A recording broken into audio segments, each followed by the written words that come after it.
Music. 100% B-Music.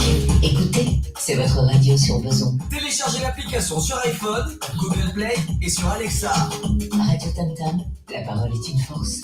Musique, info et actualité. www.radiotamtam.org. Oui, Radio Tam Tam, la parole est une force.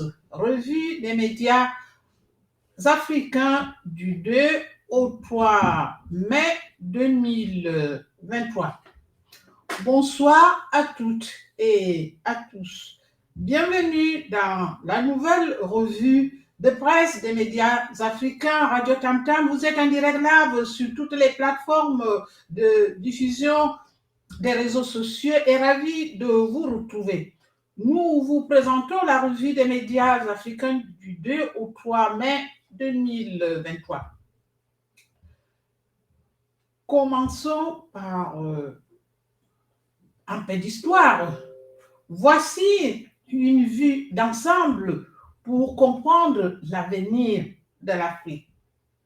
Aujourd'hui, tradition, modernité, diversité. Le continent africain et les pays africains sont riches de leur histoire et de leur tradition forgée au fil des siècles. C'est tout naturellement que Radio Tam Tam met en valeur la diversité de ces traditions qui se retrouvent dans toutes les formes d'art et de culture, que ce soit la musique, la cuisine, la mode. L'Afrique n'a pas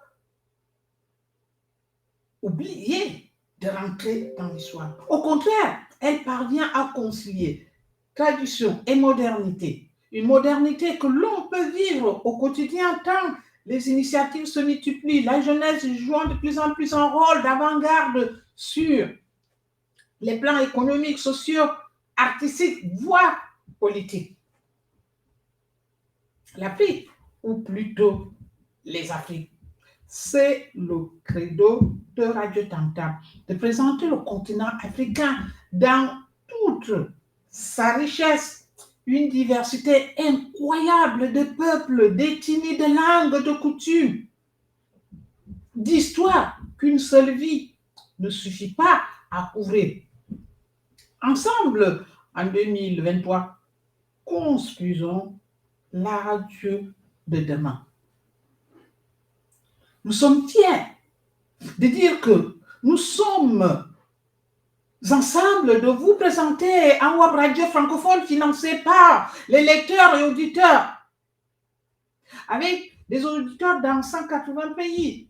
Avec ce soutien vital, nos émissions restent farouchement indépendantes et ne sont jamais manipulées par des liens commerciaux ou politiques. Il est disponible gratuitement, car nous comprenons que tout le monde n'est pas en mesure de payer pour les nouvelles. Mais si vous l'êtes, nous avons besoin de vous. Investissez dans un journalisme de qualité afin que des millions de personnes puissent en bénéficier. Radio Tam Tam est un média en accès libre pour tous, financé par les dons de ses auditeurs et de ses lecteurs.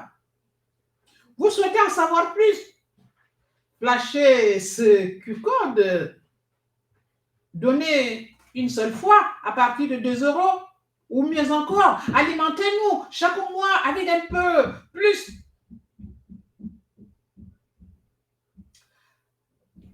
Ensemble, construisons la radio de demain.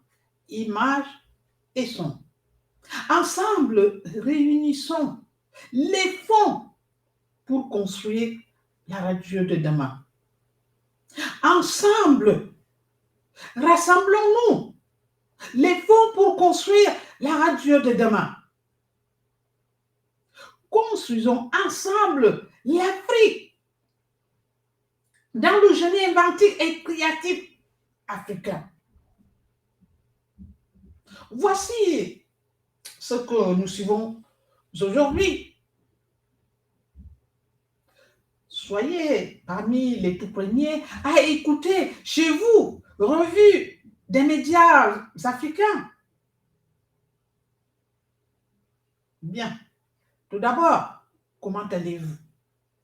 Bien, j'espère. Je suis ravie de vous présenter cette revue des médias de Radio Tam Tam à nouveau pour notre série sur la revue des médias africains numéro 135 du 2 au 3 mai 2023. Voici tout ce qu'il faut savoir à la une sur la journée du résumé Top Histoire aujourd'hui. Car l'actualité est dominée par le Soudan. Radio Tam Tam, la parole est une force.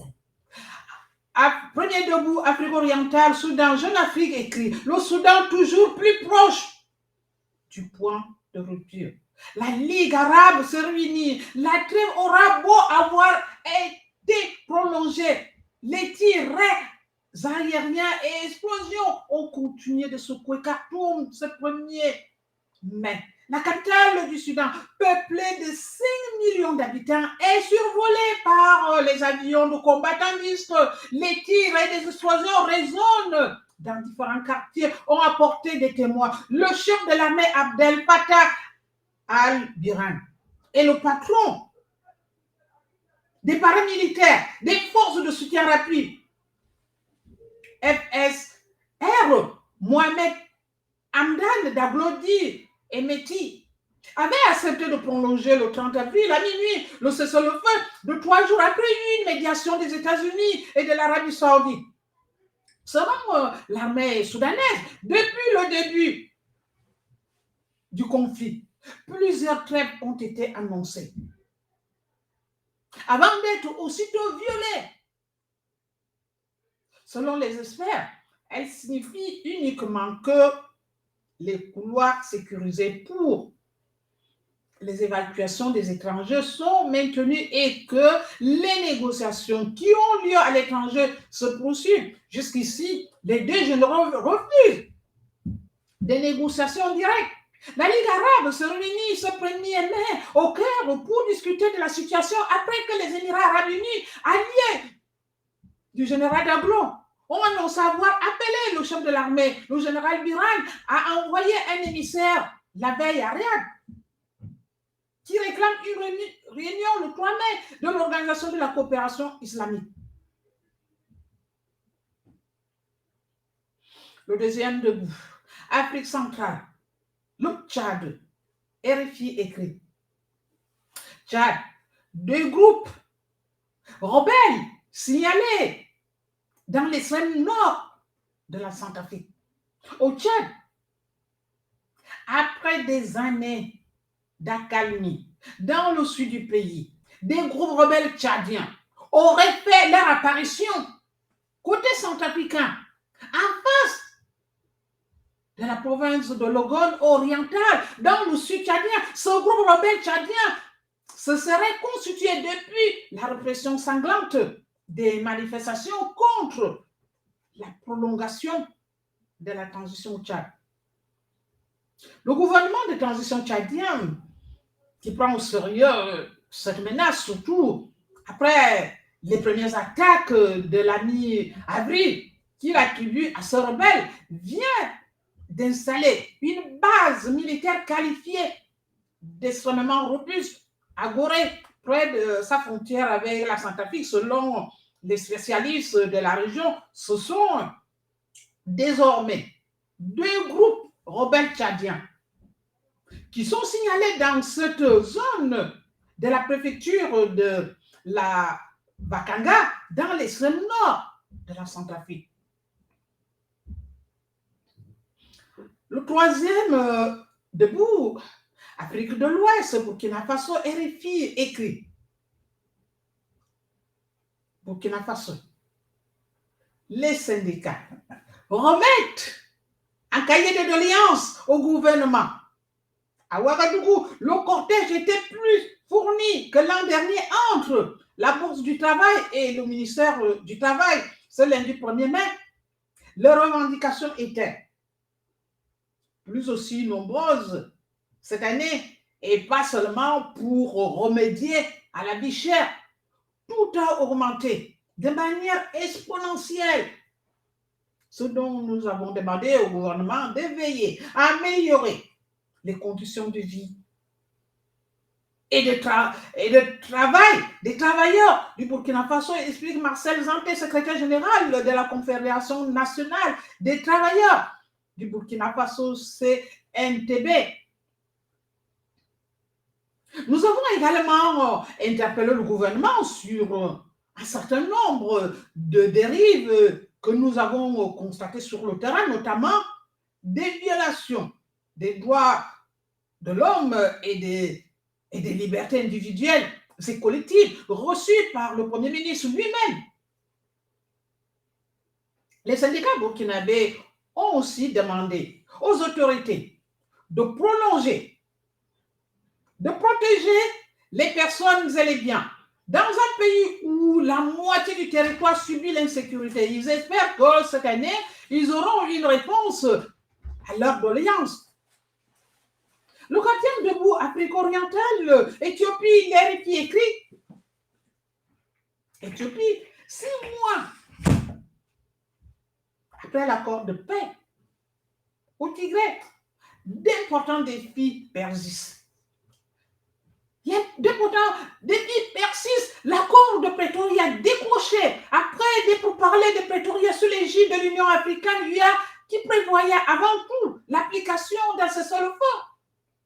Sur ce point, il y a bien eu un arrêt quasi total de la violence au Tigré, affirme un chercheur interrogé par l'effet. L'arrêt du conflit a permis à des dizaines de tonnes d'aide alimentaire et médicale d'entrer à nouveau au Tigré. Un soulagement. Après des mois de blocus dans la province, cependant, il reste encore de nombreux défis sur le plan humanitaire. Dans une région exposée à la malnutrition, à des cas de violence sexuelle et où des centres de santé ont été détruits. Une autre avancée concerne les principales agglomérations du Tigré qui ont été raccordées au réseau électrique et téléphonique. En vertu de l'accord de paix, un nouveau gouvernement civil de transition a également pris ses fonctions au Tigré. Le président n'était pas reconnu par le gouvernement fédéral grâce à une normalisation de ses relations avec Mekele. Addis Abeba a donc recommencé à verser le salaire des fonctionnaires fédéraux au Tigré ainsi que le budget régional. Et le cinquième debout, Afrique de l'Ouest, Sénégal, RFI écrit. Sénégal, Ousmane Sonko appelle à la désobéissance et rejette un dialogue avec le pouvoir. L'opposant candidat à la présidentielle prévue en février 2024 a de nouveau dénoncé lundi devant la presse ce qu'il qualifie de farce judiciaire. Le leader du parti PASTEF doit comparaître le 8 mai dans son procès en appel pour diffamation, puis le 16 mai dans le dossier des accusations de viol. Mais Ousmane Sonko appelle à la désobéissance civile contre la justice et rejette tout dialogue avec le président Macky Sall. Quant à l'appel au dialogue lancé par le président Macky Sall pour Ousmane Sonko, il n'en est pas question pour le peu qu'on en ait sous ce format actuel. C'est un appel au dialogue pour liquider et isoler Ousmane Sonko et le PASTEF pour casser l'opposition en donnant un bonbon à chacun. C'est un dialogue pour valider une troisième mandat anticonstitutionnel. Notre génération ne peut pas entrer dans ce deal-là. Jamais. Dans l'opposition, Khalifa Sall, autre leader de la coalition Yenui Askan, oui. Et le PDS, l'ancien président Abdoulaye Wade, se sont dit prêts à participer à un dialogue politique manioc. Alors, le 6e debout, Afrique de l'Ouest, Côte d'Ivoire, Jeune Afrique écrit. À Boaké, Simone Gbagbo prêche le pardon entre Ivoiriens. Instituée en 1990 par le Front populaire ivoirien FPI, dont elle a été l'une des fondatrices avec Laurent Gbagbo, la fête de la liberté commémore chaque 30 avril le combat du parti pour l'avènement du multipartisme en Côte d'Ivoire. Cette année, il y en aura 3 du genre, soulignant la division de la gauche ivoirienne. Le 31 mars au 1er avril, le parti des peuples africains Côte d'Ivoire, PPACI de Laurent Gbagbo, a célébré la fête de la Renaissance, marquant le 2e anniversaire de son acquittement définitif par la Cour pénale internationale CPI qui l'accusait de crimes contre l'humanité. Pendant la crise post-électorale de 2010-2011, le 5 ou 6 mai, ce sera au tour du FPI de Pascal Affi-N'Guessan d'organiser à son tour sa fête de la liberté, amène dans l'ouest du pays pour Simone Gbagbo, qui a refusé de rejoindre le PPACI de son ex-mari et qui a lancé son propre parti le 20 août 2022. Cette fête de liberté était l'une des premières grandes occasions de compter ses soutiens et de jauger sa force de mobilisation. Plusieurs anciens cadres du FPI l'ont rejointe et constitue désormais son équipe. Le 7e debout, Afrique centrale, République démocratique du Congo, RFI écrit violence dans le Mai Ndombo. Le ministre de la Défense, la République démocratique du Congo, RDC, lors du dernier conseil des ministres, Jean-Pierre Pemba, ministre de la Défense et vice-premier ministre, a annoncé la mise en place d'une commission chargée d'enquêter sur les exactions éventuellement perpétrées par les militaires dans le Maï Ndombo, province de l'ouest du pays, en proie à des violences intercommunautaires depuis l'été dernier. Les affrontements dans la province de Maï Ndombo se sont propagés dans les provinces voisines. Plusieurs centaines de personnes y ont retrouvé la mort. Des opérations de l'armée ont eu lieu à partir du mois de septembre jusqu'en janvier pour tenter de ramener le calme, mais elles ont été entachées d'accusations d'exaction de la part des militaires. Le 8e debout, Afrique orientale, Rwanda, Jeune Afrique écrit. Au Rwanda, les discrets atouts de la diplomatie économique de Paul Kagame, de la Centrafrique au Mozambique, 2 pays où son armée est engagée en passant par le Congo et le Bénin. Le président rwandais multiplie depuis plus de 2 ans les offensives business, entraînant dans son sillage Cristal Venture, le bras financier de son parti. C'est un bâtiment en apparence assez banal, l'un de ceux grands immeubles vitrés comme il en pousse de plus en plus ces dernières années dans le quartier de Kivuvu à Kigali, en face de l'hôtel Igungwe. Le grand Pension Plaza s'étire sur 17 étages, non loin du sommet. Au 14e se trouvent les bureaux de Cristal Venture Limited, CVL, ni fonds souverain, ni fonds d'investissement classique. CVL a toujours eu un statut à part au Rwanda. Propriété du Fonds patriotique rwandais, FPR, au pouvoir depuis 1994. Le parti dirigé par Paul Kagame, ce holding privé, s'est progressivement affirmé affirmé comme un acteur incontournable de la vie économique rwandaise, une puissante machine dont les actifs sont estimés en interne autour d'un demi-milliard de dollars. Le 9e debout, Afrique orientale, Zimbabwe.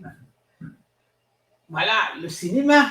La Voix de l'Amérique écrit au Comic Con Cap Twet, des origines africaines au pouvoir surnaturel. Le festival Comic Con Cap Twet a ouvert ses portes aux fans et acteurs déguisés de personnages préférés. Bill Masuku est un illustrateur zimbabwéen qui a été le super-héros féminin noir intitulé Captain Sun Africa.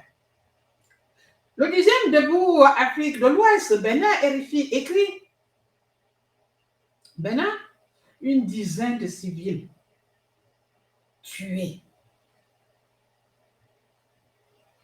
par des assaillants dans le nord-ouest. Une dizaine de civils ont été tués à Kérou, dans le nord-ouest du Bénin, dans la nuit de lundi au 1er à mardi demain, à environ 600 km de la capitale béninoise de Cotonou. Ces tueries ont été perpétrées par des individus non encore formellement identifiés. L'armée a été aussitôt déployée. C'est un village de l'arrondissement de Kaobabou qui l'ont investi lundi 1er mai, vers 22h. Ils ont surpris les habitants endormis et ont assassiné sauvagement plusieurs d'entre eux. Le bilan évolue à chaque découverte mardi soir. Les chiffres qui circulaient donnaient une douzaine de civils enlevés, tués. Une source locale ajoute à ce bilan des disparus, mais elle n'est pas précise. Elle ne précise pas leur nom. Les assaillants seraient également partis avec du bétail selon des sources. La peur règne dans le village. Les habitants ont préféré quitter Karababou après ce tuerie qualifiée d'insensée par bonne partie des Béninois. Le 11e debout, Afrique orientale, le Soudan, la Voix de l'Amérique écrit le rôle complexe des Saoudiens dans les évacuations au Soudan.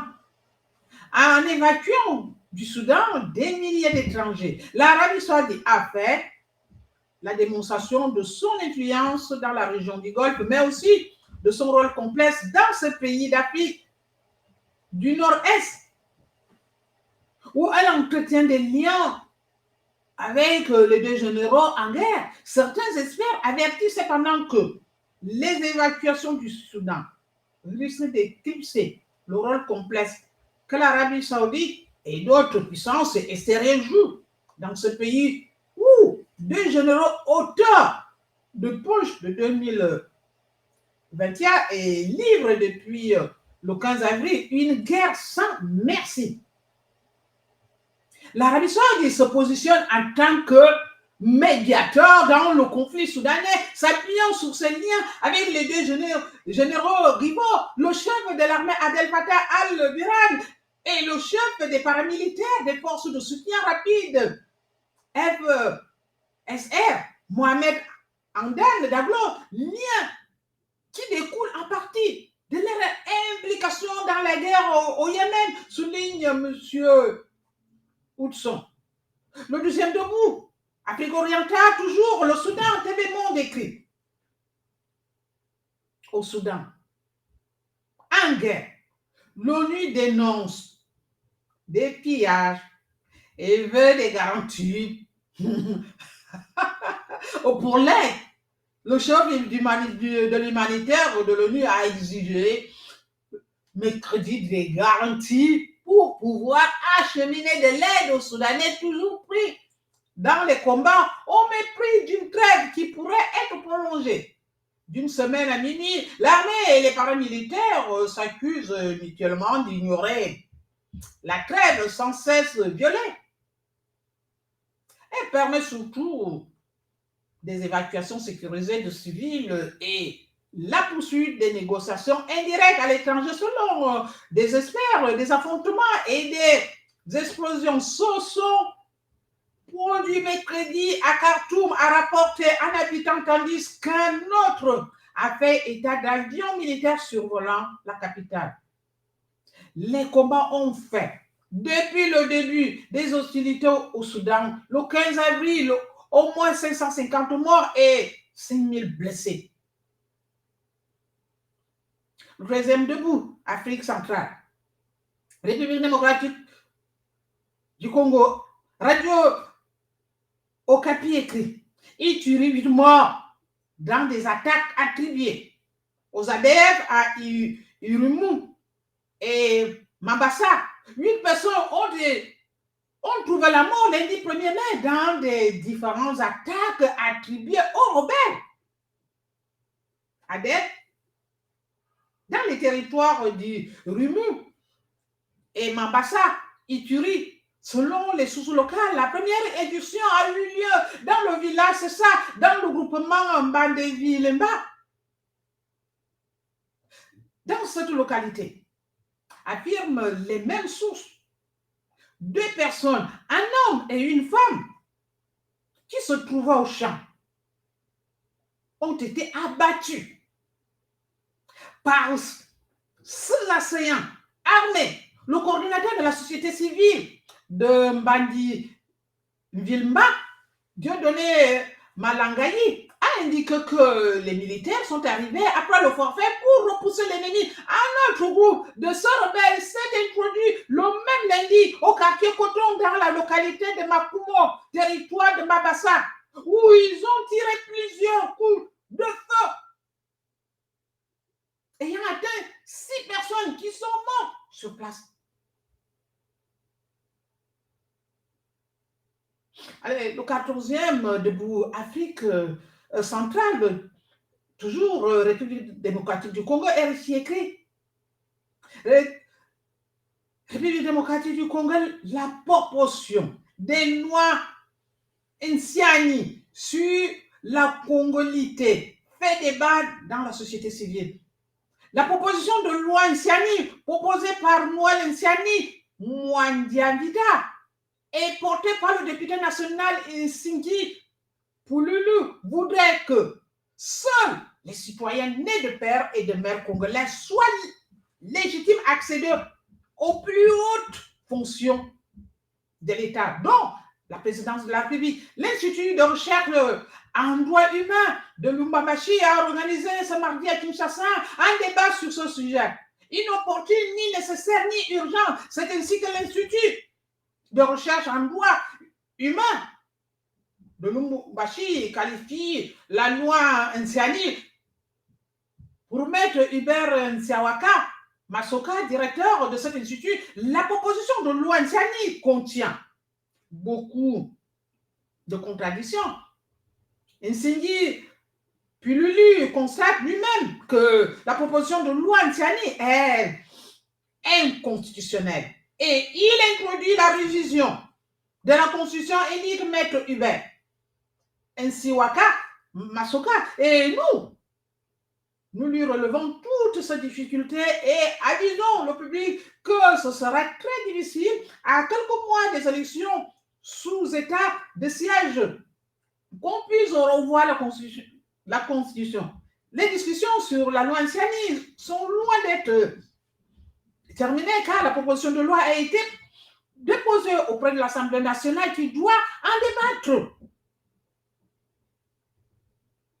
Allez, le 14e debout. Afrique de l'Ouest, Mali, Sahel Intelligence écrit. Mali, l'Allemagne confirme le retrait de ses troupes. L'Allemagne va procéder d'ici mai 2024 au retrait de ses troupes engagées dans la mission de Casque Bleu, MINUSMA, mission multidimensionnelle intégrée des Nations Unies pour la stabilisation au Mali. Le gouvernement de l'Afchod, à cause des tensions avec le pouvoir malien, a confirmé dans un communiqué que les soldats allemands de la des Ouers vont quitter progressivement le Mali. Cette décision de retrait du Mali avait été annoncée par Berlin en fin 2022 et le Mali comme le Burkina Faso se sont éloignés des Occidentaux pour se rapprocher de la Russie. Allez, le 6e debout. Alors, le 16e debout, Afrique de l'Ouest, Burkina Faso, France 24 écrit. Liberté de presse au Burkina Faso et au Mali, l'appel des 30, je l'ai bâti Vinus, l'Observateur Paelga, France 24, la Fédération des journalistes africains, RFI, Omega, Média, Le Monde, Waka, Sera, Libération, 32 organisations et médias africains et internationaux mobilisent en ce point mai en faveur de la liberté de la presse au Mali et au Burkina Faso. Ils interpellent les autorités de ces deux pays et la communauté internationale sur la nécessité de mettre fin aux pressions et aux menaces dont sont victimes les journalistes nationaux et étrangers sur leur territoire respectif.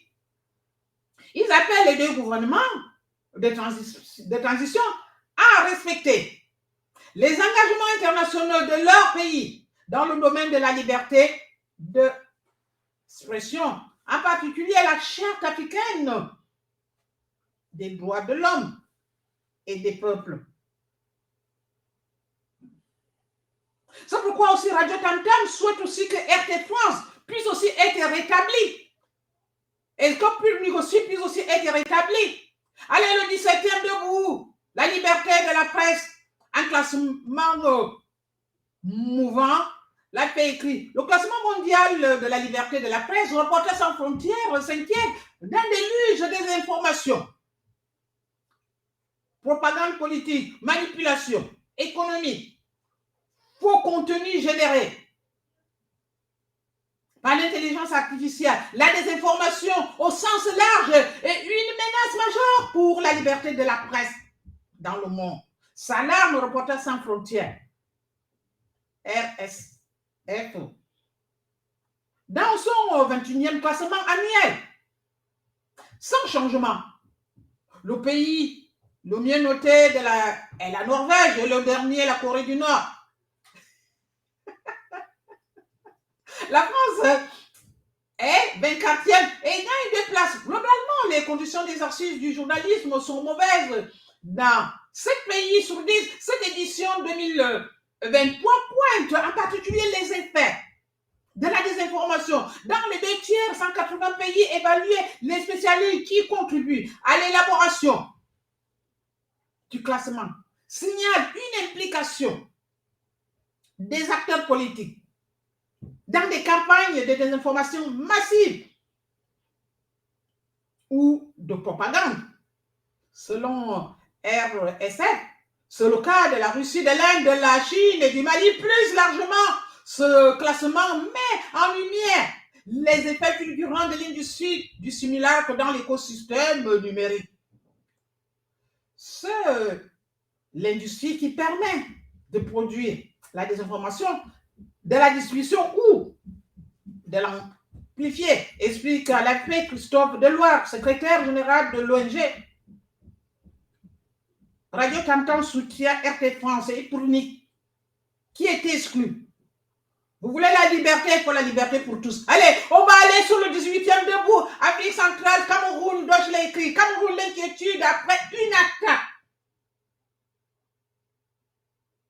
Très tôt lundi matin. À Matouké, dans la région camerounaise du littoral, les éléments des forces de sécurité sont tombés dans une embuscade tendue par des séparatistes anglophones. Il est rare que les sécessionnistes anglophones lancent des attaques du côté francophone, mais ce n'est pas la première fois qu'un tel incident survient dans le département de Mungo. Si cette attaque meurtrière dans la localité de Matouké aux premières heures du 1er mai préoccupe les autorités camerounaises, elles n'ont pourtant pas encore réagi. Pendant le défilé de la fête internationale du travail à Douala, des membres des forces de sécurité évoquaient ce nouveau drame. On attendait gendarmes et policiers en parler entre eux, pendant que nombre de travailleurs mobilisés sur la place des fêtes, des BCK, n'étaient pas encore au courant de rien. Mais avant la fin de la journée, la nouvelle a été largement diffusée, faisant état de 3 morts du côté des militaires, auxquels s'ajoute un officier introuvable et un civil tué au lendemain de ce drame qui a entaché la fête du travail au Cameroun. Le calme règne dans le département du Mungo, où est survenue l'attaque meurtrière. Au moins, un détachement du bataillon d'intervention rapide a été aussitôt envoyé en poste avancé pour soutenir les forces déjà présentes sur le terrain.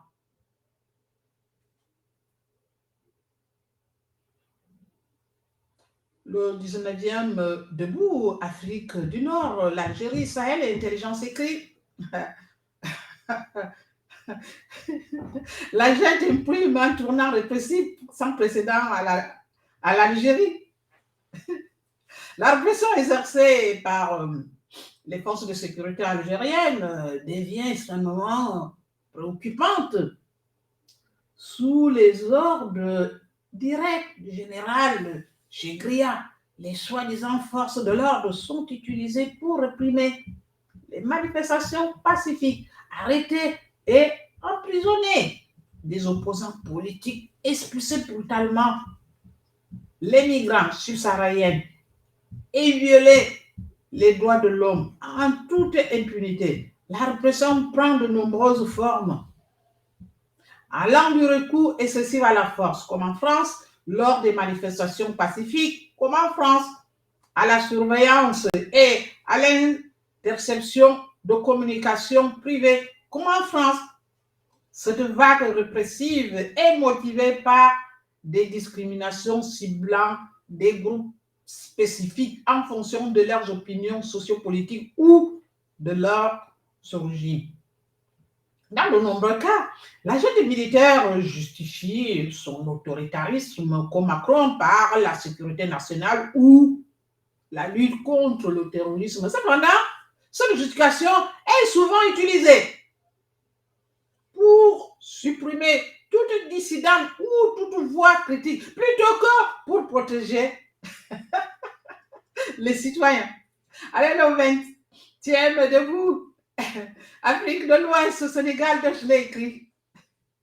Au Sénégal, l'opposition divisée pour le dialogue politique, l'ouverture d'un dialogue politique, tel que proposé par Macky Sall à seulement 10 mois de la présidentielle, est perçue par le PASTEF, dirigé par Ousmane Sonko, comme une tentative de l'actuel chef d'État de briguer un nouveau mandat. Ainsi, pour Abou Sané, secrétaire communal du PASTEF à Guichard, le président sénégalais doit tout simplement finir son mandat et partir.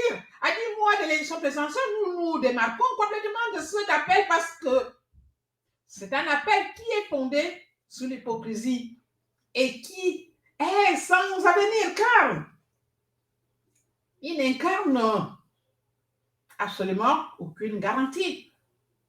Ce que nous proposons est qu'on accepte la candidature d'Ousmane Sonko et le calendrier électoral, ainsi que tout le processus électoral dans la transparence. Martel Abou Sané joint au téléphone par le 2 juillet pour Adi Mergen Kanouté, vice-présidente de la coalition Benno Bok Yakar à l'Assemblée nationale. Le parti PASTEF ne peut pas empêcher Macky Sall d'engager des consultations politiques et de briguer un nouveau mandat. Allez, le 21e debout, Afrique centrale, Centrafrique, RFI écrit.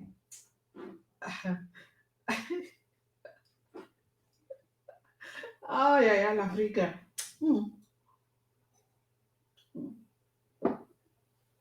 Centrafrique, le parti d'opposition BRDC, va boycotter les prochaines élections municipales. Le leader du bloc républicain pour la défense de la Constitution, RDC, ont animé mardi 2 mai 2023 un point de presse à Bangui face aux journalistes. Ils ont abordé notamment les prochaines élections municipales et la question sécuritaire d'entrée de jeu. Le bloc républicain pour la défense de la Constitution se désengage l'élection municipale à venir et fixe des conditions. Nous n'irons plus jamais à l'élection à Libye, affirme Crépin Moli Ngoumba, est coordinateur du parti. Voilà, cette revue de presse est terminée. Nous vous disons qu'à demain pour une autre revue de presse. Merci et à demain. Radio Tam Tam, 100% B-Music. 100% B-Music. Écoutez, c'est votre radio sur besoin. Téléchargez l'application sur iPhone, Google Play et sur Alexa. Radio Tam Tam, la parole est une force. Musique, info et actualité. www.radiotamtam.org